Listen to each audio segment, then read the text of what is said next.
Watch how you use the wee Scotty Cleaners cloths. So I am going straight in with that blue microfiber wet, and then I'm going to wash all that window down, and then I'm going to go in with the drying towel, right?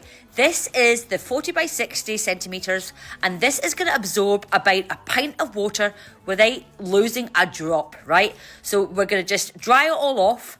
Then this is where the magic begins, right?